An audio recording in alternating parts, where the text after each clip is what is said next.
మీ సంతాన కలను నిజం చేసుకునేందుకు ఈ రోజే 49 సంప్రదించండి 9390501418. నమస్తే, వెల్కమ్ టు అవర్ ఛానల్. నేను సిరి. సింధు జలాల ఒప్పందం, పాకిస్తాన్ బెదిరింపులు, ఇరు దేశాల ప్రముఖులు లేఖల వెనకాల వ్యూహం ఏంటి, అసలు ఏం జరుగుతుంది? దీని గురించి మాట్లాడడానికి ఈరోజు మనతో పాటు ఉన్నారు ప్రముఖ జియో పాలిటిక్స్ ఎక్స్పర్ట్ సురేష్ కొచ్చాటేల్ గారు. నమస్కారం సార్. మరి ఇది చూస్తే చాలా సింధు జలాల గురించి మనము మాట్లాడుకుంటే పెహల్గామ్ అటాక్ ఎప్పుడైతే జరిగిందో ఆ టైంలో దీని గురించి చాలా మాట్లాడడం, మళ్ళీ ఇప్పుడు ఇది తెర మీదకి వచ్చింది. ఏంటంటారు? ఈ సింధు ఇండస్ వాటర్ ట్రీటీ అనేది జవహర్లాల్ నెహ్రూ గారు అండ్ పాకిస్తాన్ ప్రెసిడెంట్ అప్పుడున్న అయూబ్ ఖాన్ వీళ్ళిద్దరు నడిమిట్లో 1960లో సంతకం పెట్టారు. దానికన్నా ముందు ఒక 3-4 సంవత్సరాలు దీని నెగోసియేషన్స్ నడిచింది. దీన్ని ఎట్లా డివైడ్ చేయాలి, నీళ్ళు ఎంత పాకిస్తాన్కి ఇవ్వాలి, మనకెంత ఇవ్వాలని. ఈ ట్రీటీని అప్పుడు సంతకం ఎందుకు పెట్టారో అర్థం కావట్లేదు. ఎందుకంటే పాకిస్తాన్కి ఆల్మోస్ట్ అన్ని నీళ్ళు పాకిస్తాన్కి అప్పగిచ్చేశారు, మనకేం లేదు. నెహ్రూ చేసిన చాలా పనులు ఉన్నాయి ఇట్లాంటివి. ఓకే, అంత స్నేహం అన్నమాట ఆయనకి పాకిస్తాన్తో. ఇటువైపు మొత్తం పాకిస్తాన్ ఆక్యుపైడ్ కాశ్మీర్ అని చెప్పి కాశ్మీర్ది 1/3 పోర్షన్ పాకిస్తాన్కి ఇచ్చేశాడు. ఇటు చైనాకి 1/3 పోర్షన్ ఇచ్చేసారు. జమ్మూ కాశ్మీర్ ఇంతే ఉంది. మన మ్యాప్లో చూడడానికి చాలా బాగుంటుంది, కానీ ఉన్నది చిన్న పిజ్జా లాంటి సైజ్ లాంటి అంతే. మిగతా చైనా దగ్గర లేకుంటే పాకిస్తాన్ దగ్గర. కానీ రాహుల్ గాంధీ అప్పుడప్పుడు చెప్తుంటారు, ఓ చైనీస్ వాళ్ళు వచ్చారు. మీ great grand father 37,000 square kilometre Haryana సైజులో ఉన్న స్టేట్ ఇచ్చేశారు చైనాకి. ఇటు పంజాబ్ ఉన్న సైజులో ఒక టెరిటరీ కాశ్మీర్కి అప్పగించేశారు పాకిస్తాన్కి. ఇప్పుడు మనం దాన్ని పాకిస్తాన్ ఆక్యుపైడ్ కాశ్మీర్ అంటాం మనం. ఇది ఆయన చేసిన పనులు. అది కాకుండా 370 పెట్టాడు. 2 నిషాన్ 2 ప్రధాన్ అంటే 2 ప్రధానమంత్రులు అంట భారతదేశానికి. ఒక జమ్మూ కాశ్మీర్ ప్రధానమంత్రి, ఒకరు భారతదేశం ప్రధానమంత్రి. దాన్ని మళ్ళీ శ్యామాప్రసాద్ ముఖర్జీ వీళ్ళందరూ వ్యతిరేకించిన తర్వాతనే దాన్ని తీసేశారు. అప్పుడు కూడా 2 పతాకాలు, మన నేషనల్ ఫ్లాగ్, వాళ్ళ national flag, Jammu Kashmir separate national flag అంట. ఇదంతా ఆయన చేసిన పనులు. ఓకే, షేక్ అబ్దుల్లాని హ్యాపీ పెట్టడానికి దాని తర్వాత నడిచింది మనకు అందరూ తెలుసు. మోదీ గారి తర్వాత 370 తీసుకొచ్చి మొత్తం ఫినిష్ చేసి పడేశారు. చాలా ఉన్నాయి అట్లా మాట్లాడుకుంటే. ఫర్ ఎగ్జాంపుల్ కాశ్మీర్లో ఒక అమ్మాయి ముస్లిం ఉండొచ్చు, హిందూ ఉండొచ్చు. జమ్మూ కాశ్మీర్లో వాళ్ళు బయట ఇంకో స్టేట్ నుంచి, భారతదేశంలో ఇంకో స్టేట్ నుంచి ఎవరైనా పెళ్లి చేసుకుంటే వాళ్ళకి వాళ్ళ నాన్నగారు అమ్మగారు దగ్గర ఉన్న ఆస్తుల మీద హక్కు లేదు. బట్ వాళ్ళు పాకిస్తాన్ నుంచి ఒకరిని పెళ్లి చేసుకుంటే, పాకిస్తాన్ ఆక్యుపైడ్ కాశ్మీర్ నుంచి ఎవరైనా పెళ్లి చేసుకుంటే yes, all rights are available. ఆలోచించాం, అంత దారుణ పరిస్థితి ఉండే అప్పుడు. ఎనీవే, ఈ ట్రీటీ గురించి మాట్లాడదాం మనం. ఈ ట్రీటీ ఎందుకు సైన్ చేశారంటే, అప్పుడు ఆఫ్కోర్స్ ఇండిపెండెన్స్ వచ్చిన తర్వాత పాకిస్తాన్కి main water source Indus water. అప్పుడు కూడా ఇండిపెండెన్స్ ముందు కూడా నీళ్ళు పోతుండే కదా, నదులే, దాన్ని ఎవరు ఆపలేరు ఆ టైంలో. కానీ అప్పుడు ఒక నిర్ణయానికి వచ్చారు. మనం అక్కడ బేసిక్లీ 6 రివర్స్ ఉన్నాయన్నమాట అక్కడ. ఇది ఒక్క సెట్ టిబెట్ నుంచి స్టార్ట్ అవుతుంది, టిబెట్ అండ్ లద్దాఖ్ నుంచి.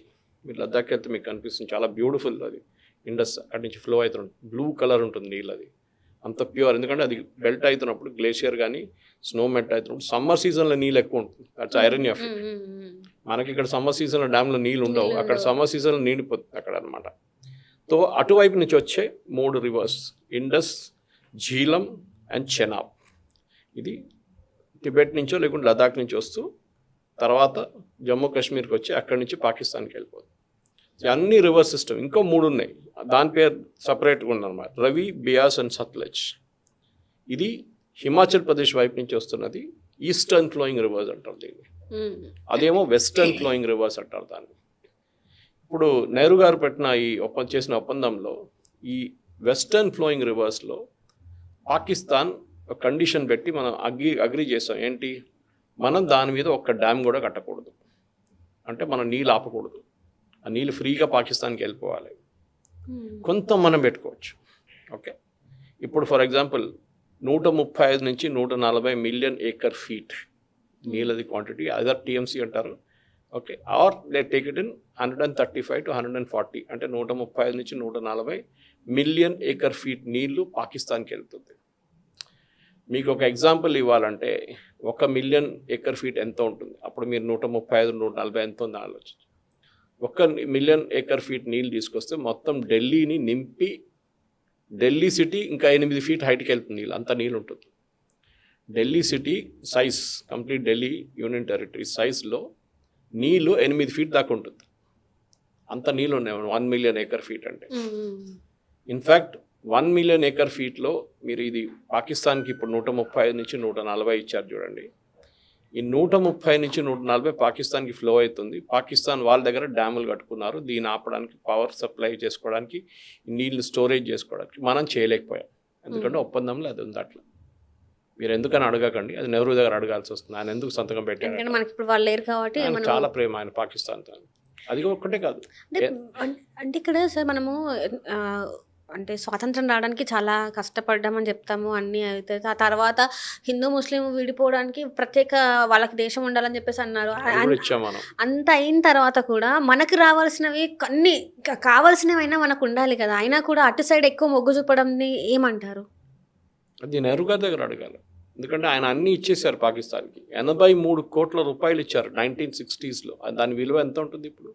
లక్షల కోట్లు అయిపోతుంది అంతే కదా. ఇప్పుడు ఎందుకు ఇచ్చారు? పాకిస్తాన్కి డ్యాములు కట్టుకోవడానికి డబ్బులు ఇచ్చారు నెహ్రూ గారు. వాళ్ళకి వాళ్ళ గవర్నమెంట్ డబ్బులు ఏమంటా వాళ్ళు డిమాండ్ చేశారు, నెహ్రూ గారు ఇచ్చేశారు. ఇంత ఓపెన్ హార్ట్. ఎందుకు? మోహన్ దాస్ కరమ్చంద్ గాంధీ, అండ్ నేను మహాత్మాని పిలవనప్పుడు మోహన్ దాస్ కరమ్చంద్ గాంధీ ఇదే పాకిస్తాన్కి డబ్బులు ఇవ్వాలని చెప్పి నిరాహార దీక్ష మీద కూర్చున్నారు. మన దేశం కోసం ఏదైనా చేయడానికి నిరాహార దీక్ష చేస్తే ఇంకో మాట, అది కాదు వాళ్ళకి డబ్బులు ఇవ్వాలంట పాకిస్తాన్కి. ఎనీవే అది మీరు గూగుల్ చేసుకుంటే మీకు వస్తుంది, హిస్టరీలో దాన్ని ఉన్నాయి. మన ఇప్పుడున్న ప్రేక్షకులు ఇదంతా తెలియదు, స్పెషల్లీ యంగ్స్టర్స్కి అసలు తెలియదు. సో మన దగ్గర మనం 36 మిలియన్ ఏకర్ ఫీట్ పెట్టుకుంటాం, పాకిస్తాన్ 140 తీసుకెళ్ళిపోతారు. అంటే 170లో 176లో ఇది డివిజన్ అన్నమాట. కానీ మనం ఈ వాటర్ స్టోరేజ్ చేయలేదు. సరే వాళ్ళు డ్యామ్ కట్టొద్దు అన్నారు, స్టోర్ చేయొచ్చు కదా. ఇప్పుడు బరాజ్ కట్టొచ్చు, 10 ఫీట్ 20 ఫీట్ 30 ఫీట్ బరాజ్. ఇప్పుడు ప్రకాశం బరాజ్ చూస్తారు మీరు విజయవాడలో, డ్యామ్ కాదు అది, నీళ్ళు ఆపుకుంటారు కొంచెం. విజయవాడ సిటీకి కావాల్సిన నీళ్ళంతా దాని నుంచి వాడుకుంటారు. దాని తర్వాత సీకి వెళ్ళిపోతుంది అక్కడి నుంచి, వేస్ట్ అది. అక్కడ వెళ్ళే బదులు ఇక్కడ ఆపేసుకున్నారు. ఆర్థర్ కాటన్ ధోలేశ్వరం దగ్గర ఆర్థర్ కాటన్ బ్యారేజ్ ఒకటి అది ఉంది. ఇట్లాంటి చాలా బ్యారేజెస్ మనం కడుతూనే చెక్ డ్యామ్స్ అంటాం ఒక్కొక్కసారి దాన్ని. అది కూడా మనం చేయలేదు ఎందుకంటే దమ్ము లేదు, ఎవరికి భయపడతారు. మన ప్రధానమంత్రులు ఇంతమంది ఉన్నారు, ఎవ్వరు చేయలేదు. మీరు చెప్పినట్లనే ఇదంతా బయటకు ఎట్లా వచ్చిందంటే, పెహల్గాం మ్యాసకర్ జరిగిన తర్వాత ఒక అవగాహన వచ్చింది అందరికీ. ఇండస్ వాటర్ ట్రీటీ అని ఒక అగ్రిమెంట్ ఉంది, దీంట్లో లద్దాఖ్ కాశ్మీర్ నుంచి వస్తున్న నీళ్ళంతా పాకిస్తాన్ తీసుకెళ్ళిపోతున్నారు, మనకేం లేదు దాంట్లో అని చెప్పి. ఓకే, సో మనం స్టోరేజ్ కూడా బిల్డప్ చేయలేదన్నమాట. ఈ మిగతా 3 రివర్స్ సట్లెజ్, రవి అండ్ బియాస్ మీద మనం డ్యాములు కట్టుకున్నాం, అది మనకు కావాల్సిన నీళ్ళు అది. కానీ దాంట్లో ఉన్న నీళ్ళు జస్ట్ 33 మిలియన్ ఏకర్ ఫీట్. పాకిస్తాన్కి ఆ ప్రాజెక్ట్ నుంచి ఇస్తున్న వెస్టర్న్ ఫ్లోయింగ్ నుంచి వెళ్తున్న రివర్స్ 140 ఉంటే, మనకు రవి, బియాస్ అండ్ సట్లెజ్ 33 ఉన్నాయి. దానికోసం వాళ్ళు పెట్టుకోమన్నారు మన దగ్గర. అది కూడా అయిపోయిన తర్వాత పాకిస్తాన్కి వెళ్తుంది. మనం నీళ్ళు ఎన్ని రోజులు ఉంచుకుంటాం, వాడుకోవాలి కదా, పవర్కి వాడుకుంటే దాని తర్వాత ఫ్లో వెళ్ళిపోతుంది బై గ్రావిటీ.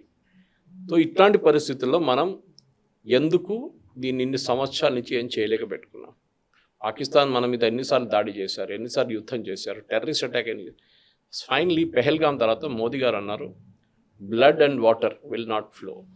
రక్తం, నీళ్ళు ఒకటే రూట్లో వెళ్ళదు, దీన్ని మేము అబేయన్స్లో పెట్టేస్తున్నాం. అబేయన్స్ అంటే ఒక పాజ్ బటన్ కొట్టినట్ల. ఓకే, ఇప్పుడైతే జరగదు, నీళ్ళు మీకు పంపాం, మనం ఇప్పుడు కూడా ఆపలేము ఇప్పుడు కూడా. కానీ ఏం చేయొచ్చు మనం? ఫర్ ఎగ్జాంపుల్ ఈ టెరిటరీ ఉంది చూడండి, లద్దాఖ్ టెరిటరీ, చాలా మటుకు కొండలు ఉంటాయి. ఎట్లాంటిది ఒక డ్యామ్ అని కట్టలేము మనం, అది ప్లేన్స్కి వస్తే కట్టొచ్చు మనం. ఇప్పుడు మన గోదావరి ఉంది, ఓకే, మీరు ఆంధ్ర ఎంటర్ అయినప్పుడు, అంటే తెలంగాణ ఆంధ్ర నుంచి ఎంటర్ అయ్యి అటువైపు వెళ్ళినప్పుడు, సీకి వెళ్ళినప్పుడు ఎక్కడైనా మీరు డ్యామ్ చూసారా గోదావరి మీద? తక్కువ, చాలా డిఫికల్ట్ కట్టడానికి, చాలా పెద్ద రివర్ అన్నమాట. ఇది వర్స్ కొండలు ఉన్నాయి అక్కడ, మౌంటైన్స్ ఉన్నాయి. సో దాని నడిమిట్లో డ్యామ్ కట్టలేము మనం. సో దాన్ని ఏం చేశారు, ఆ డ్యామ్ని మనం కట్టకుండా ఉంచేది పాకిస్తాన్ నీళ్ళు వెళ్తూనే ఉంది. ఇప్పుడు మనం ఒక ఐడియా తీసుకొచ్చారు మోదీ గవర్నమెంట్, ఏంటి, మనం దాన్ని డైవర్ట్ చేసిద్దాం. ఒక 100 జేసీబీలు తీసుకొచ్చి ఒక కెనాల్ కన్స్ట్రక్ట్ చేద్దాం పంజాబ్కి, హర్యానాకి.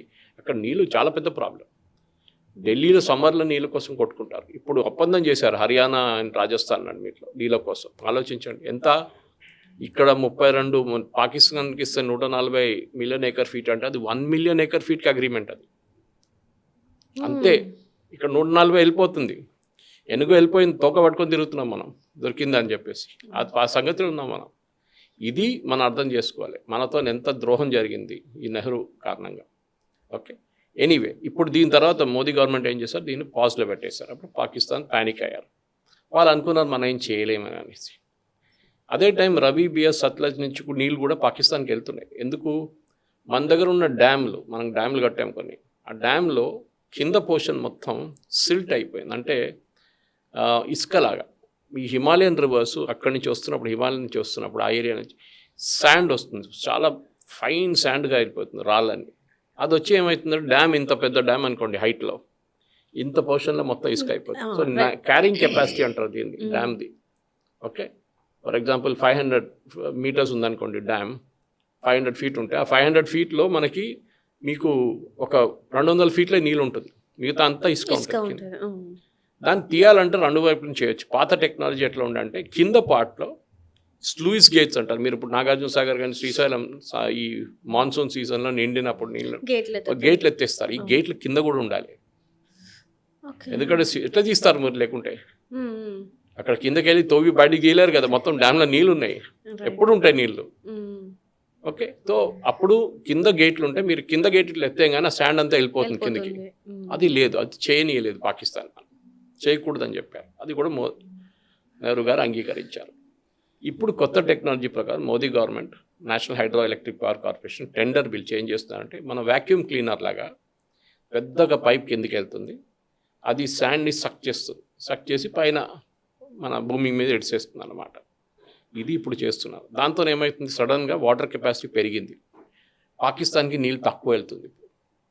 యాక్చువల్లీ మనం డ్యాములు కడితే పాకిస్తాన్కి మంచిదే, ఎందుకంటే వరదలు వస్తాయి వాళ్ళకి. లేకుంటే మనం డైరెక్ట్ నీళ్ళు ఇడిచేసామనుకోండి, వాళ్ళ లాహోర్ అంతా కొట్టుకుపోతుంది. దీంట్లో ముందు కూడా జరిగింది చాలాసార్లు.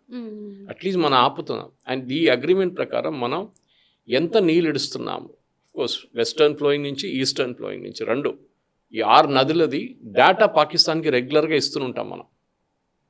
ఓకే, చూడండి ఇంత ఉన్నాయి, అది కూడా చెప్పండి. సమ్మర్లో వాళ్ళకి, సమ్మర్లో యూజువల్లీ నీళ్ళు లేదని కొట్టుకుంటారు. సమ్మర్లో నీళ్ళు ఉంది, ఫ్లడ్డింగ్ వస్తుంది, మీరు చూసుకోండి, మేము నీళ్ళు ఎడవబోతున్నాయి ఇవాళ రాత్రి 9 గంటలకు అంటే మీకు లాహోర్కి వచ్చేదాకా ఇంకో 12 గంటల సేపు పడుతుంది. మీరు అక్కడ అందరి దగ్గర అక్కడ రెడీగా ఉండమని చెప్పండి, ప్రాబ్లం ఏమి ఉండకూడదు, ఫ్లడ్డింగ్ అవుతుందని చెప్పేసేయండి, ముందే అనౌన్స్మెంట్ చేసేసేయండి ప్రజలకి, వాళ్ళు చేస్తారు. అది ఇప్పుడు లాస్ట్ పెహల్గామ్ జరిగిన తర్వాత నో మీటింగ్, మేము ఎప్పుడు కావాలంటే నీళ్ళు ఇడిసేసుకుంటామని పాకిస్తాన్ చెప్పాం. మొన్న ఇడిసేసాం, అట్లేదు మొత్తం మునిగిపోయింది Pakistan, half the Pakistan area Lahore అంతా పోయింది. ఇది జరుగుతుంది రెగ్యులర్గా. సో మనకేమి ఇది వాటర్ నీళ్ళ కోసం కొట్టుకుంటాం, 3rd World War దానికే జరుగుతుందని అందరు చెప్తున్నారు, మీరు వింటుంటారు. ఇది వన్ ఎగ్జాంపుల్. ఇప్పుడు పాకిస్తాన్ ఏమంటారు, మీరు అది ఆపితే మేము చేయిలు కోసేస్తాము, విల్ కట్ యువర్ హ్యాండ్స్. నేను చూసుంటారు పేపర్లలో, టెలివిజన్. లేకుంటే will do kinetic action. Kinetic action అంటే మిసైల్ కొడతాం, మేము బాంబ్ చేసేస్తాం మీ డ్యాముల్ని, చేసి చూపేమని చెప్పండి ఒకసారి. ఎప్పుడైనా అప్పర్ రిపరేరియన్ స్టేట్స్ అంటారు, నీళ్ళు వస్తున్న సోర్స్ నుంచి, ఇప్పుడు గోదావరి కానీ కృష్ణ కానీ మహారాష్ట్ర నుంచి కర్ణాటక నుంచి ఎక్కడ వస్తే కానీ ఆ స్టేట్స్కి ఒక రెస్పాన్సిబిలిటీ ఉంటుంది. మేము మొత్తం నీళ్ళు ఆపుకుంటే వాళ్ళకి కింద ఉన్న తెలంగాణ ఆంధ్రాకి ఏమైనా నీళ్ళు వస్తుందా, అదొక ప్రశ్న. అల్మాటి కట్టినప్పుడు పెద్ద గొడవ జరిగింది, అల్మాటి కట్టేశారు. బాబ్లీ కట్టినప్పుడు అదే జరిగింది, బాబ్లీ కట్టేశారు అని చెప్పి. వాళ్ళు అది నిండిపోతే వాళ్ళు ఉంచుకోలేరు, నీళ్ళు వదిలేస్తారు, అప్పుడు అది ఇక్కడికి వస్తుంది. కానీ మీరు అగ్రిమెంట్ చేసుకొని అంతా వచ్చేదాకా వెయిట్ చేయకండి, దానికన్నా ముందు మాకు కూడా నీళ్ళు కావాలి, కొంచెం నీళ్ళు ఇవ్వండి, మాకు తాగే నీళ్ళు కావాలి, మన పొలాల్లో పనిచేసుకోవడానికి వాళ్ళకి కొంచెం నీళ్ళు కావాలి అగ్రికల్చర్ పర్పస్కి ఇవ్వండి అని చెప్పి అగ్రిమెంట్ సంతకాలు పెట్టుకున్నాం. మన దగ్గర చాలా అట్లా అగ్రిమెంట్స్ ఉన్నాయి. ఏది పాకిస్తాన్ ఇండియా కాకుండా with in India. Okay, Karnataka Maharashtra, Karnataka Telangana, Karnataka Andhra Pradesh అందరు ఒప్పందాలు ఉన్నాయి. కృష్ణా గోదావరి బేసిన్ పెద్ద ఒక అగ్రిమెంట్ కూడా ఉంది మన దగ్గర. అది కాకుండా మీరు వినుంటారు కావేరీ మీద కొట్టుకుంటారు, కర్ణాటక తమిళనాడు. ఎప్పుడు కేరళ తమిళనాడు అంటే ముల్లపెరియార్ మీద గొడవ ఉంటుంది. చాలా ఉన్నాయి ఇట్లాంటిది. ఇప్పుడు మనం మీకు చెప్పిన 140 మిలియన్ ఏకర్ ఫీట్ నీళ్ళుంటే భారతదేశంలో 40% అగ్రికల్చరల్ ఫీల్డ్స్, మన పొలాల్లో మనం ఈ నీళ్ళు మొత్తం యూజ్ చేసుకోవచ్చు. 40%. మనం ఏ బోర్వెల్ అక్కర్లేదు, ఏం అక్కర్లేదు. కానీ మన దగ్గర ప్రాబ్లం ఏంటంటే పంజాబ్ లాంటి స్టేట్లో నీళ్ళది పెద్ద ప్రాబ్లం ఉంది. అక్కడ అక్కడ 300 మీటర్ల మీకు నీళ్ళు దొరుకుతాయి. 400 మీటర్ల దాకా వెళ్ళాల్సి వస్తుంది. అంటే 1200 నుంచి 1500 ఫీట్ దాకా కింద నీళ్ళు. అప్పుడు నీళ్ళు లేవు అక్కడ. ఫర్ ఎగ్జాంపుల్ ఇప్పుడు మన ఈ డైవర్షన్ చూడుతున్నాయి చూడండి. మీరు 1 మిలియన్ ఏకర్ ఫీట్ తీసుకెళ్తే సార్ నీళ్ళు 140 పాకిస్తాన్కి వెళ్తుంది. మనం 1-2 మిలియన్ ఏకర్ ఫీట్ ఒక పెద్ద కెనాల్ లాగా కట్టి ఇందిరాగాంధీ కెనాల్ చూడండి రాజస్థాన్ అట్లా కట్టేసి హర్యానా వైపు పంపిస్తే పంజాబ్, హర్యానా, ఢిల్లీకి ఎంత నీళ్ళు కావాలంటే అంత నీళ్ళు ఉంటుంది through out the year, especially summer మంత్స్లో. ఆలోచించండి అది ఎందుకు చేయట్లేదు. ఇది ప్రాబ్లం. కరువు ప్రాంతాల్లోనే ఉంటాయి. అంత పెద్ద సిటీస్ అయినా కూడా ఇప్పుడు ఢిల్లీ లాంటి ప్రాంతం చూసుకున్నట్టయితే నీళ్ళ కరువు అక్కడ చాలా వరకు. ఇట్లాంటివన్నీ ఎందుకు ఆలోచించి ముందు చర్యలు తీసుకోలేరు అంటే మీకు చేయడానికి ఆ వర్డ్ యూజ్ చేస్తాను, దమ్ముండాలి చేయడానికి. పాకిస్తాన్ని సరే మేము ఏమని చేసుకొని చేయకొస్తా ఉన్నా కదా, బాంబు వేస్తా ఉన్నా చేసి చూద్దాం అది చెప్పడానికి ఉండదు. వాళ్ళు మాట్లాడతారు అంతే, వాళ్ళకి ఇంకా ఏం చేయలేరు వాళ్ళు. మనం ఏం చెప్పే నీళ్ళు ఇవ్వమని చెప్పలేదు మనం. మీరు ముందు టెర్రరిజాన్ని ఆపండి, అప్పుడు మీకు నీళ్ళు ఇస్తాం. ఓకే, అది కాకుండా మీరు అది చేస్తారు నీళ్ళు కూడా కావాలంటే సారీ మీకు రాదు. మనం అగ్రిమెంట్ చేసి ఉంటామే. అప్పుడు సిచ్యువేషన్ అలాగుండే. అప్పుడు సిచ్యువేషన్ ఇప్పుడు సిచ్యువేషన్ కాదు. వీళ్ళేం చేశారు ఫస్ట్ ఆ టైంలో 1960లో 55లో ఒక వాటర్ ఎక్స్పర్ట్ ఉండే, ఆయన పేరు మర్చిపోయిన, బ్రిటిష్ ఆయన, వాజ్ ఇన్ అమెరికన్. ఆయన ఇండియాకి వచ్చారు ఒకసారి విజిట్కి వచ్చి. ఇండియన్ గవర్నమెంట్ చాలామందిని కలిసారు, నెహ్రూని కలిసారు. ఆయన నాలెడ్జ్ చూసి నెహ్రూ చాలా ఇంప్రెస్ అయిపోయారు నీళ్ళ గురించి. ఈ వాజ్ అన్ ఇంజనీర్. ఆయన అన్నారు ఈ ఇండస్ వాటర్ సిస్టమ్ని ప్రాబ్లమ్ సార్ట్అవుట్ చేయాలంటే, ఒప్పందానికి రావాలంటే ఇంజనీర్ లాగా ఆలోచించాలి, పొలిటీషియన్ లాగా కాదన్నారు. ఆయన ఒక ప్లాన్ ఇచ్చారు. ఆ ప్లానే ఇది మనం మాట్లాడుతున్నాం ఇప్పుడు.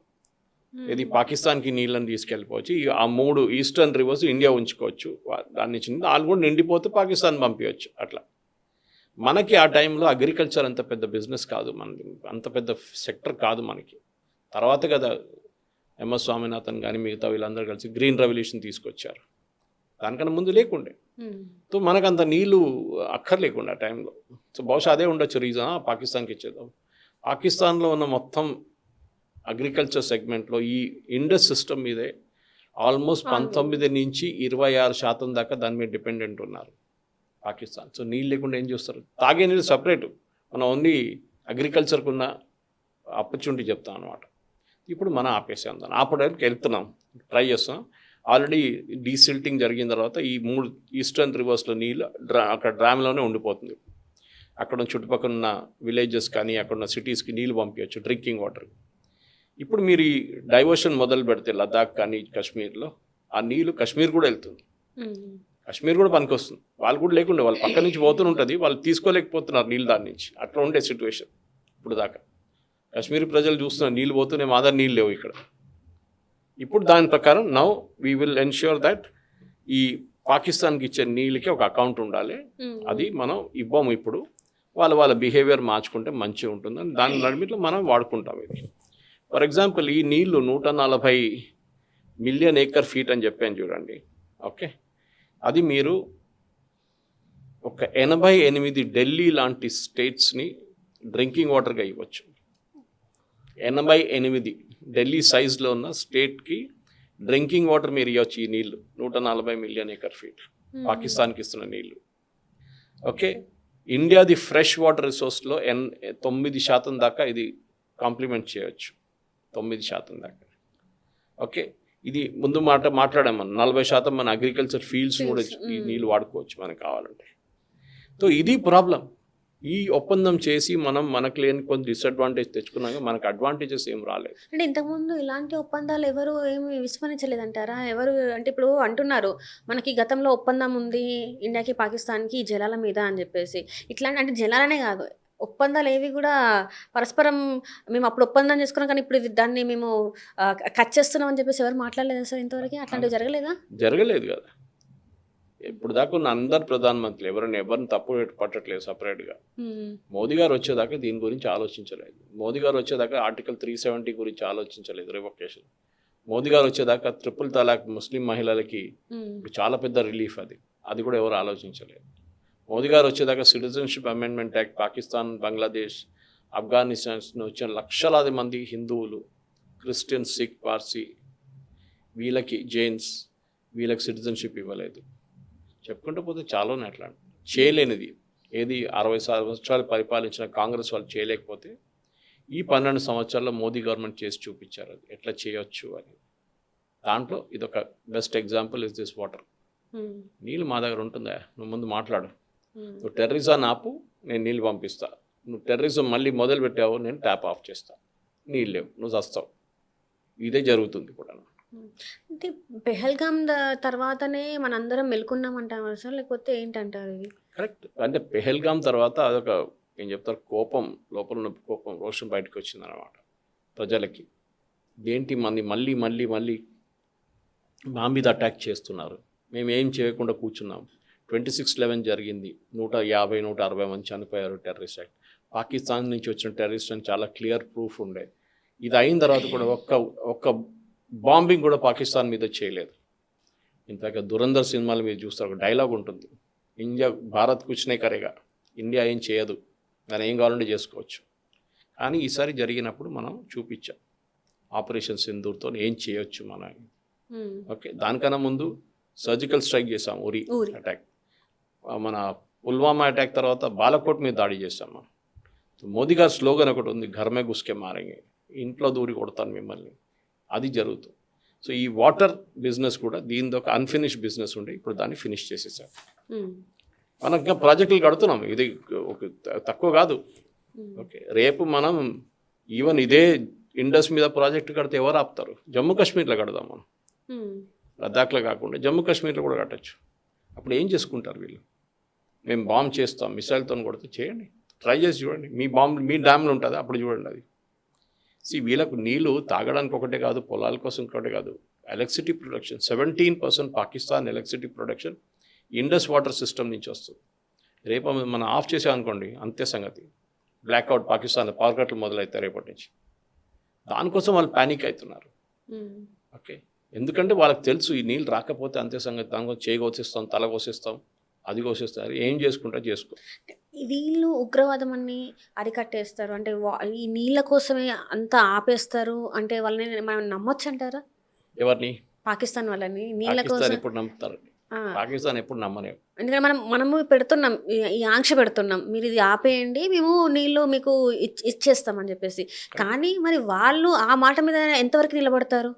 నిలబడరు కదా, అది వాళ్ళ ప్రాబ్లం. వాళ్ళు ఇవాళ ఒక మాట అంటారు, రేపు ఇంకో మాట అంటారు.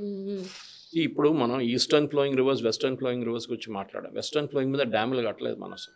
ఇప్పుడు 2 డ్యాములు కట్టబోతున్నాం జమ్మూ కాశ్మీర్లో. ఓకే, అది మేజర్ డిఫరెన్స్ తీసుకొస్తుంది అనమాట. ఇన్ఫ్యాక్ట్ జమ్మూ కాశ్మీర్లో ఈ లిమిటెడ్ ఇరిగేషన్లో అక్కడ 7 కోట్ల ఏకర్లు ఇరిగేట్ చేయవచ్చు. మన ఇండియాలో కూడా మొత్తం ఆల్మోస్ట్ 7 crore ఏకర్స్ ఈ నీళ్ళు ఉంటాయి, పాకిస్తాన్కి పంపించే నీళ్ళు ఉంటాయి. అదే దాని నడిమిట్లో ఇంకొక ఇష్యూ వచ్చింది సరే, అదేంటంటే చైనా వాళ్ళ, మీకు తెలుసు, వాళ్ళ ఈస్ట్ ఎకనామిక్ రోడ్ ప్రాజెక్ట్ ఒకటి ఉంది వాళ్ళది. ఓకే, సో వాళ్ళ స్ట్రింగ్ ఆఫ్ పర్ల్స్ అని చెప్పి ఇంకో కాన్సెప్ట్ ఉంది. దాంతోపాటు ఈ ఎకనామిక్ కారిడార్ ఒకటి కడుతున్నారు వాళ్ళు. ప్రతి దేశం దగ్గర వెళ్ళి మేము మీకోసం 8 లేన్ల హైవే కట్టబోతున్నాం, 500 కిలోమీటర్ 1000 కిలోమీటర్, ఎంత పెద్ద కంట్రీ అయితే ప్రాబ్లం మేము కట్టిస్తాం, మీకు ఫండింగ్ ఇస్తున్నాం, ఓకే మీరు అప్రూవ్ చేయండి. తర్వాత ఈ ఫండింగ్ నుంచి అమౌంట్ వాపస్ కట్టాల్సినప్పుడు అమౌంట్ ఉండదు, హ్యాండ్ ఓవర్ చేసేస్తారు చైనాకి, మీరు ఆడుకోండి అని చెప్పేసి. శ్రీలంకలో అదే జరిగింది, మొత్తం పోర్ట్ ఇచ్చేస్తారు అమ్మ బోట. వాళ్ళ డబ్బులు లేవు చైనా శ్రీలంక దగ్గర. పాకిస్తాన్ దగ్గర అదే సంగతి. చైనా కొన్ని సంవత్సరాల ముందు ఒక $57 బిలియన్ ఒక ప్రాజెక్ట్ ప్రపోజ్ చేశారు. దాని పేరు ఇండస్ క్యాస్కేడ్ ప్రాజెక్ట్ అని చెప్పి గిల్గిట్ బాల్టిస్తాన్లో ఉంది ఇది. ఈ ప్రాజెక్ట్ ప్రకారం 5 డ్యాములు కట్టాలి. ఓకే, 5 పెద్ద డ్యాములు, electricity, drinking water and agriculture, ఈ 3 సెక్టర్కి. కానీ వాళ్ళకి కండిషన్ పెట్టారు, water flow should be continuous. అది వాళ్ళ టెక్నాలజీ అట్లా ఉందంట. వాళ్ళు పవర్ జనరేట్ చేయాలి అంటే ఆ ప్రాజెక్ట్ నుంచి నీళ్లు కంటిన్యూస్గా వస్తుండాలి. ఒక్కొక్కసారి వర్షపాతం తక్కువ ఉంటుంది, లేకపోతే కొన్ని ఉంటాయి, వాటర్ తగ్గిపోతుంది కదా, ఫ్లో అనేది కంటిన్యూగా అలా ఎట్లా ఉంటుంది సార్? అంటే నేను ఎక్కడ వినలేదు ఇప్పటివరకు. చైనా వాళ్ళు అట్లా ఆలోచించారు కదా. వాళ్ళకి ఏంటంటే వాళ్ళ దగ్గర ఉన్న టెక్నాలజీ అది. వాళ్ళ దగ్గర కొన్ని రివర్ సిస్టమ్స్ ఉంటాయి, దాంట్లో ఎప్పుడు నీళ్ళు ఉంటుంది. సో ఇదే అనుకునే వచ్చారు వాళ్ళు ఇక్కడ.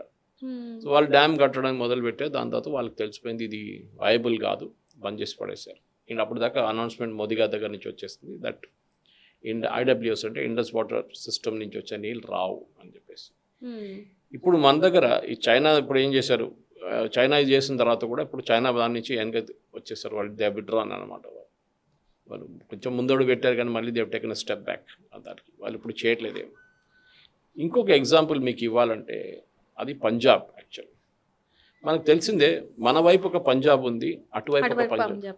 ఓకే, పంజాబ్ ముందు మొత్తం పంజాబ్ కలుపుకుంటే 3,58,000 స్క్వేర్ కిలోమీటర్స్ ఉన్నాయి.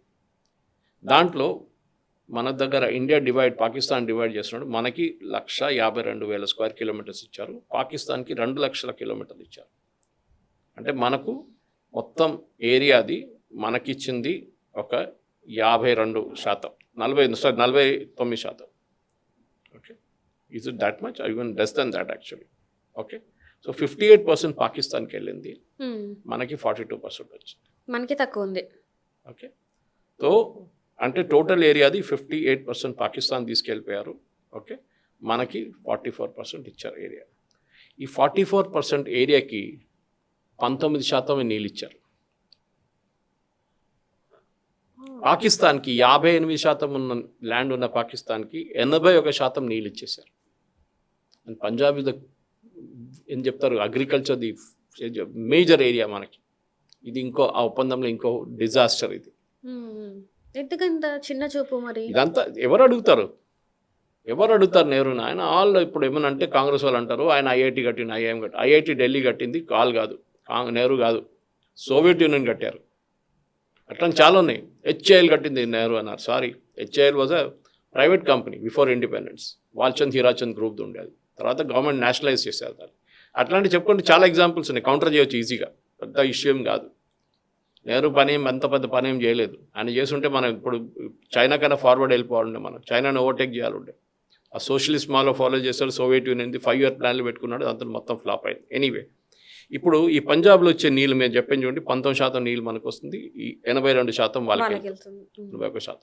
ఇప్పుడు మనం ఏం చేసుకుంటాం, వాళ్ళకి 131 కెనాల్స్ వాళ్ళకి ఇచ్చేసారు, మనకి 12 కెనాల్స్ ఇచ్చారు. చెప్పుకుంటూ పోతే చాలా ఉన్నాయి ఇట్లాంటిది. మీకు కోపం రావచ్చు, చాలా మంది అడగవచ్చు ఏంటి ఎవరు ఏం చేయట్లేదు, ఎవరు ఎందుకు మాట్లాడి ఇప్పటివరకు ఈ సబ్జెక్ట్నే సార్ ఎవరు తెర మీదకి తీసుకొచ్చి చాలా గట్టిగా మాట్లాడింది ఎవరు లేరు, ఇంత అవగాహన తీసుకొచ్చింది ఎవరు లేరు. ఇప్పుడు ప్రయత్నం చేస్తుంటే మళ్ళీ ఇది ఏంటంటే దీనికి మళ్ళీ మాట్లాడుతూ ఉంటారు, ఇది అట్లా కాదు, కావాలని ఏమంటారు విషం జిమ్మే ప్రయత్నం చేస్తున్నారు అంత పెద్ద వ్యక్తి మీద అని చెప్పేసి మాట్లాడతారు. దానికని ఇవన్నీ ఉన్నాయి, వీటన్నిటికి ఆన్సర్ చెప్పాలి కదా, ఎందుకు ఇలా చేశారు ఆ టైంలో అంటే మరి ఆన్సర్ చెప్పే ఎవరికి ఉంది అంటారు? మరి మనం మాట్లాడుతున్నాం కదా ఇప్పుడు, మన ఈ డిబేట్ ఈ పాడ్కాస్ట్లో మాట్లాడుతున్నప్పుడు 10 మందికి తెలిసిపోతుంది ఇన్ఫర్మేషన్. నేను మిగతా ఛానల్ కూడా మాట్లాడాను, ఇది చేయాల్సింది బీజేపీ వాళ్ళు.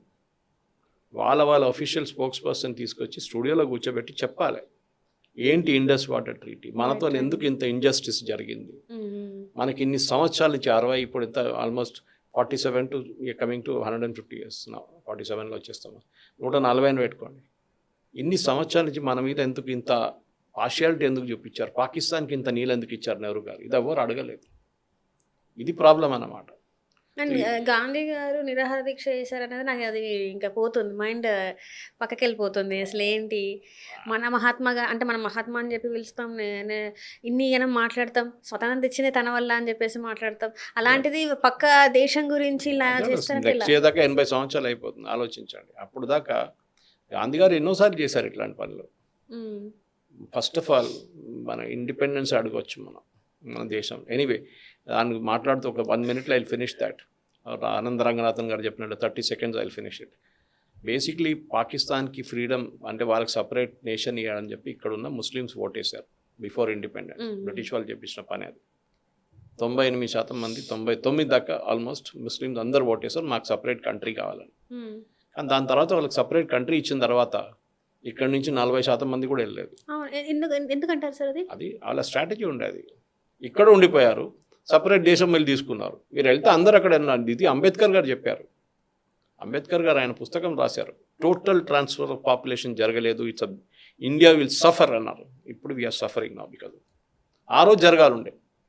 అదే టైంలో హిందువుల దగ్గర అడిగారా, పాకిస్తాన్ అనే ఒక సపరేట్ కంట్రీ, ఒక ముస్లిం కంట్రీ ఇస్తున్నాం, హిందువులు మీరు అంగీకరిస్తారని హిందువుల దగ్గర అడిగారా? అడగలేదు. మన దగ్గర అడగలేదు, హిందువుల దగ్గర అడగారు, ముస్లిమ్స్ దగ్గర అడిగారు. వారు ఎస్ అని చెప్పారు, ఇచ్చేశారు. కానీ మన సంగతి ఏంటి, ఈ నీళ్ళ సంగతి కూడా అంతే. ఇది అన్ని స్టేజెస్లో అప్పుడున్న మొహమ్మద్ అలీ జిన్నా కానీ మిగతా వాళ్ళని ప్లీజ్ చేయడానికి నెహ్రూ చేసిన పని. ఈ కశ్మీర్ ఎగ్జాంపుల్ ఇచ్చాను, దో నిషాన్ దో ప్రధాన్. ఎట్లా అనుమతిస్తారండి 2 ప్రధానమంత్రులు ఒక దేశానికి? ఎవరైనా అయ్యసమ్మా ఇది ఎవరు కావాలంటే అట్లా ఇవ్వడానికి? ఇది మనం అడగాల్సింది. ఈ ప్రశ్నలు ఎవరు అడగలేదు. శ్యామాప్రసాద్ ముఖర్జీ గారు అడిగారు, ఆయన కశ్మీర్ జైలు వేశారు, ఆయన చంపేశారు. మనందరూ తెలిసింది, న్యాచురల్ కాసెస్ చనిపోయారంటే నథింగ్ డూయింగ్. ఆయనకు కావాల్సిన మెడిసిన్స్ ఇవ్వలేదు దానికి. ఇదే షేక్ అబ్దుల్లా చేసిన పని అది. మనం వీళ్ళని ఎవరిని ఇడవకూడదు. I mean history should be corrected.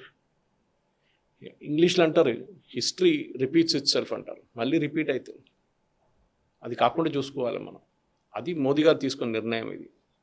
దానికోసం వాళ్ళు పాకిస్తాన్ ఎంత ప్యానిక్ అవుతున్నారు. మొన్నదాకా వాళ్ళు అనుకున్నారు వీళ్ళు ఏం చేయరని. ఇప్పుడు మనం టెండర్ పిలిచాం కదా డ్యాముల కోసం, ప్యానిక్ అవుతున్నారు. డీసిల్టింగ్ చేస్తాం, ప్యానిక్ వేస్తున్నారు. లేకుంటే ఇప్పుడు దాకా అనుకున్న మోదీ గారు ఏం చేయాలి, మాట్లాడతారు అంతే అన్నారు. ఇప్పుడు డ్యాములు టెండర్ తీస్తున్నాం, డ్యాములు కట్టడం మొదలు పెడతాం, అప్పుడు నీళ్ళు ఆగిపోతాయి. అప్పుడు వీళ్ళకి భయం. ఇమ్మీడియట్గా రేపు నీళ్ళు ఆగవు, దాని కూడా టైం పడుతుంది. కానీ కెనాల్ కట్టవచ్చు, డైవర్షన్ చేయొచ్చు, ఏం కావాలంటే మనం చేయొచ్చు. వీళ్ళు ఏం చేయలేరు. మనం మేము చేయి కోసేస్తాం, చేయి కోయండి, మీరు రండి ఇక్కడ కోయడానికి, అప్పుడు చూపిస్తాం మీకు. ఆపరేషన్ సింధూర్లో చూపించాం కదా, ఇంకోసారి చూపిస్తాం కావాలంటే. ఇదన్నమాట. ఎందుకంటే మనం ఆల్రెడీ ఈ ఇండియన్ డ్యామ్స్, మనం కట్టబోతున్న డ్యామ్స్ కూడా చాలా మటుకు ఉన్నాయి, అది అన్నీ ఆపేశారు. ఓకే, సురాల్ ఒకటి, పాకాల్ ఒకటి ఉంది, రతైల్, కోరు, క్వార్, బుర్సార్, కతిహాయ్, దుల్రస్తి స్టేజ్ 1, స్టేజ్ 2 ఇవన్నీ ఉన్నాయి. ఇన్ని డ్యామ్స్ 1, 2, 3, 4, 5, 6, 7, 8, 9, 10, 11, 12 డ్యామ్లు ఉన్నాయి. ఇదన్నీ హాఫ్ ఫినిష్డ్గా పెట్టుకుందాం. ఇన్ని గవర్నమెంట్ ఇన్ని సంవత్సరాల నుంచి 78 years 79 years ఇప్పుడు ఏ గవర్నమెంట్ దాని మీద పెట్టుబడి పెట్టట్లేదు. ఓన్లీ లాస్ట్ 10 yearsలో మోదీ గవర్నమెంట్ వచ్చింది 2 సంవత్సరాల తర్వాతనే మోదీ గారికి దీని ఇంపాక్ట్ తెలుసు. అప్పుడు పెట్టుబడి పెట్టడం మొదలుపెట్టారు. ఎస్పెషల్లీ మన వైపు ఉన్న డ్యామ్స్, అంటే ఈస్టర్న్ ఫ్లోయింగ్ డ్యామ్స్. మన వైపు కాదు, మొత్తం మన దగ్గరే ఉంది. కానీ వెస్టర్న్ అంతా పాకిస్తాన్కి అప్పగించేశారు కదా. ఇక్కడ at least Ravi Beas Sutlej for example, Bhakra Nangal 60sలో కట్టాం మనం. దాని తర్వాత రంజిత్ సింగ్ ఆ ప్రాజెక్ట్ ఎప్పుడో కట్టాం మనం, 10 సంవత్సరాల ముందు. ఎందుకు ఇంత పెద్ద గ్యాప్? రంజిత్ సాగర్ డ్యామ్ చాలా కట్టాల్సి ఉంది. డ్యామ్లు మొత్తం నీళ్ళు ఆపేయాలి. మనకు కావాలి బాబు నీళ్ళు, వాళ్ళ నీళ్ళు వాళ్ళు చూసుకోండి, మనకు అక్కర్లేదు.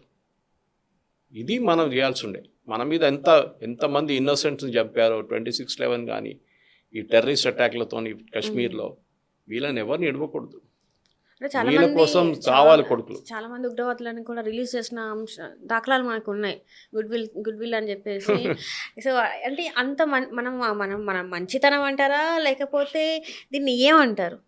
దీన్ని మంచితనం పనిచేయము. ఇప్పుడున్న టుడేస్ వరల్డ్ మంచితనం అనే కాన్సెప్ట్ పనిచేయదు. అది మనం అర్థం చేసుకోవాలి. It will not work. మీరు మంచిగా ఉండి మిమ్మల్ని మిస్యూజ్ చేసుకుంటారు అంతే. మీరు టఫ్గా ఉండాలి, ఇజ్రాయెల్ లాగా ఉండాలి. ఒక చంప మీద కొడితే 2 చంపల మీద కొట్టాలి వాళ్ళు. అట్లా చేస్తారు ఇజ్రాయెల్. దానికోసం వాళ్ళు ఎవరు వెళ్ళి ఏం చేయరు. వాళ్ళని హెజ్బుల్లా కానీ హమాస్ కానీ వాళ్ళకి తెలుసు, మీరు ఒక బాంబు వేస్తే వాడు 30 బాంబులు వేస్తాడు మీ మీద. అండ్ వాళ్ళకి ఎవరికి భయం లేదు. అది మనం ఫస్ట్ టైం ఒక టఫ్ ప్రైమ్ మినిస్టర్ని చూసాం. ఓకే, మన మీద ఉరి జరిగినట్టు, సర్జికల్ స్ట్రైక్స్ కానివ్వండి, పుల్వామా జరిగినట్టు, దాని తర్వాత బాలకోట్ మీద అటాక్ చేసాం, మళ్ళీ ఆపరేషన్ సింధూర్ చేసాం. యుద్ధం స్టార్ట్ చేయడానికి వచ్చు, యుద్ధం ఆపడానికి కూడా వచ్చు మనకి. యుక్రెయిన్ రష్యా లాగా లేకుంటే ఇప్పుడు ఇరాన్ యుఎస్ లాగా అది 2nd week 3rd week 4th week 5th week వెళ్ళదు. 4 రోజులు కొట్టాము, అయిపోయింది. వాళ్ళకి కూడా తెలిసిపోయింది రిజల్ట్. పాకిస్తాన్కి ఎక్కువ చేస్తే ఇది అవుతుందని. సో ఇండస్ వాటర్ ట్రీటీ అనేది మన ప్రేక్షకులు కూడా మీకు ఈ పాడ్కాస్ట్లో చెప్పిన ఇన్ఫర్మేషన్ సరికాకపోతే మీరు కామెంట్ సెక్షన్లో అడగండి, నేను ట్రై చేస్తాను ఆన్సర్ అది కాకుండా మీరు గూగుల్ చేయొచ్చు. చాలా మటుకు డాక్యుమెంట్స్ ఉన్నాయి ఇంటర్నేషనల్. ఇది సంతకం పెట్టిన అప్పటి నుంచి ఉన్న డిబేట్స్ ఏమేమి జరిగింది అంటే ఎట్లా దీని తప్పులు ఏమేమి జరిగినాయని చెప్పి చాలామంది దీని గురించి మాట్లాడారు. మీరు కూడా దాన్ని గూగుల్ చేసుకొని you can get all the information you want.